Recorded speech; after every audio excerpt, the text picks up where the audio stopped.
In the heart of New Haven, Connecticut, where glass towers glinted against the gray sky and the hum of traffic never ceased, Elias Kane lived a life of quiet monotony.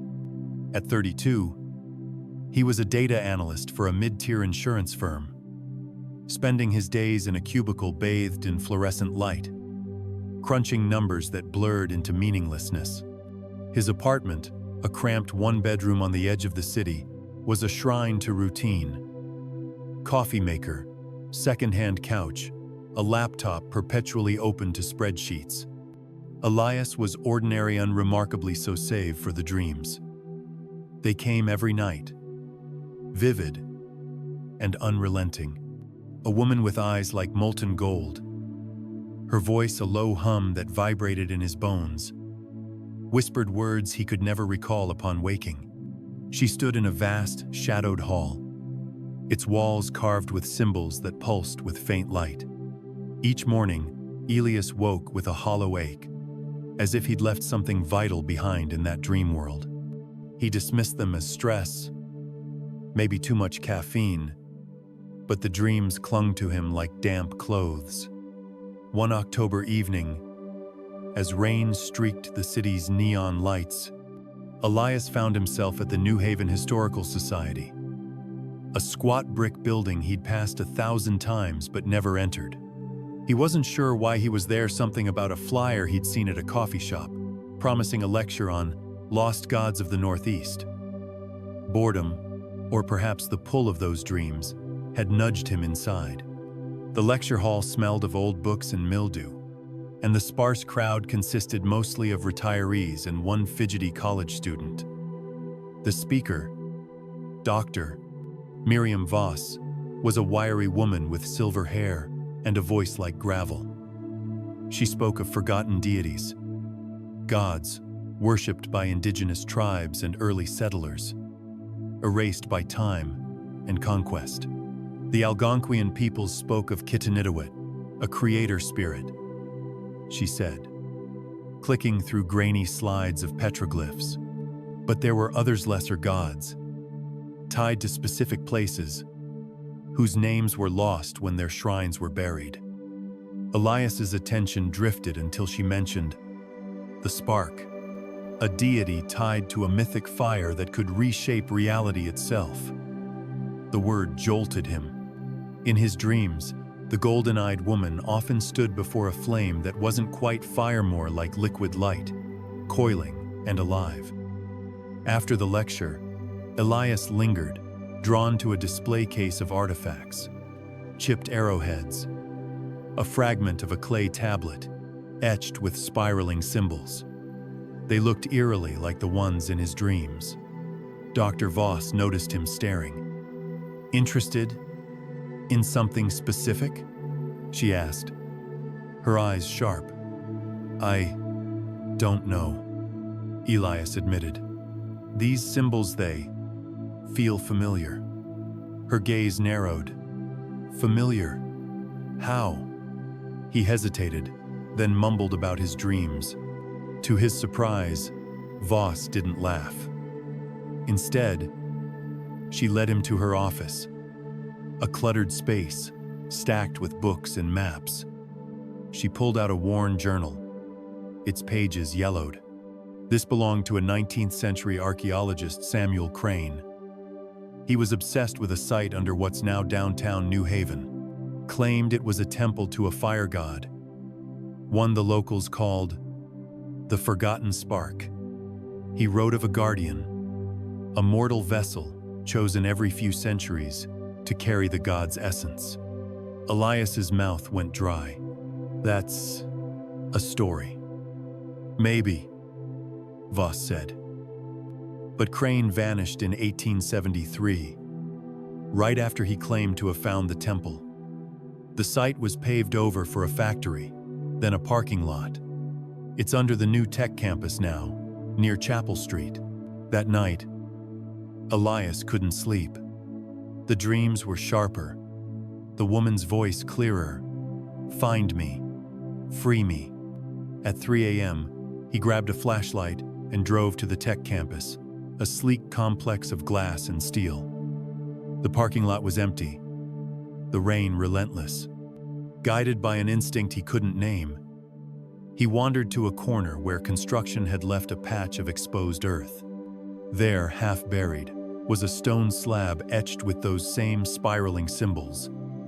He shouldn't have touched it. He knew that. But his fingers brushed the stone, and the world unraveled. Light exploded.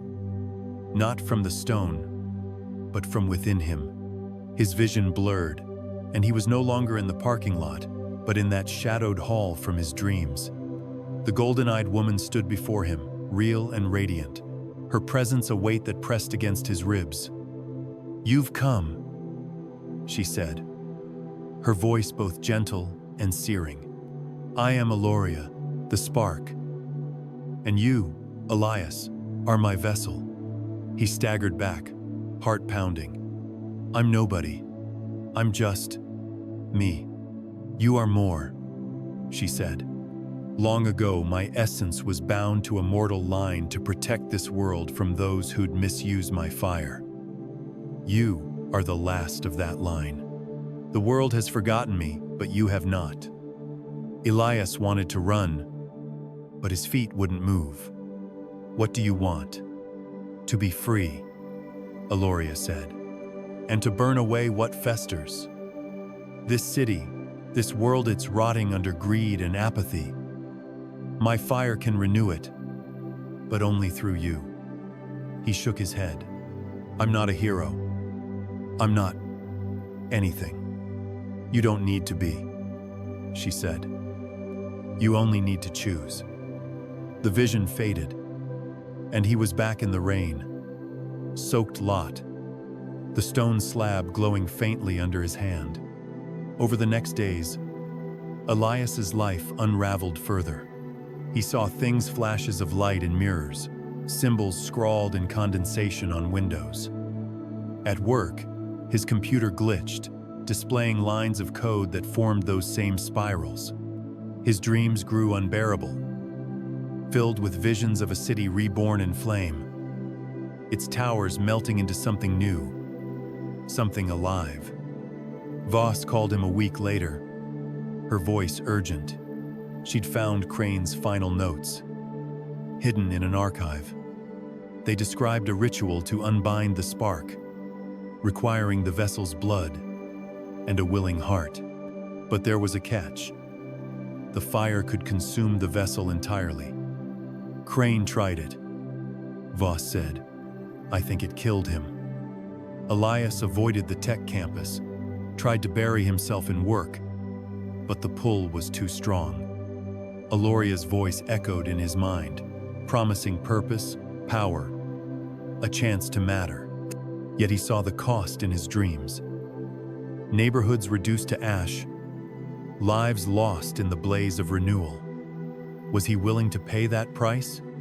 On a frigid November night, he returned to the lot, the stone slab now fully exposed by erosion. He carried a pocket knife and Crane's ritual, scribbled on a scrap of paper Voss had given him. The city hummed around him, cars, distant sirens, the pulse of a world that didn't know it was on the edge of something vast. He knelt, heart hammering, and pricked his finger. A drop of blood hit the stone, and the ground trembled. Light poured upward, not fire but that liquid radiance from his dreams. Eloria's voice filled him, warm and terrible. "Now, Elias, choose." He saw two paths. Let her fire burn free, reshaping the city into something new, something pure, at the cost of countless lives. Or bind her again, sacrificing his own sparkus life to keep her contained. He thought of his empty apartment, his endless spreadsheets, the ache of a life unmoored. He thought of the city, flawed and chaotic, but alive. "I'm sorry," he whispered, and drove the knife into his palm, pressing it to the stone. He spoke the binding words from Crane's notes, each syllable heavy with intent. The light flared, then dimmed. Eloria's voice screamed in his mind, not with anger, but with sorrow. The ground stilled. The symbols faded. Elias collapsed, blood pooling beneath him. As his vision darkened, he saw the city skyline, unchanged, its lights flickering against the rain. He'd chosen to preserve it, not because he was a hero, but because he was human, ordinary, flawed, and enough. When the paramedics found him, he was barely breathing.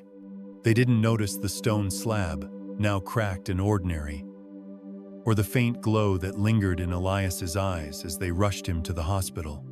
Voss visited him days later, saying nothing of gods or fires, only squeezing his hand. The dreams never returned. New Haven moved on, its streets bustling, its people unaware of the man who'd saved them from a forgotten god. Elias returned to his cubicle, his coffee maker, his quiet life. But sometimes, in the mirror, he caught a glint of gold in his eyes, a spark that hadn't quite gone out.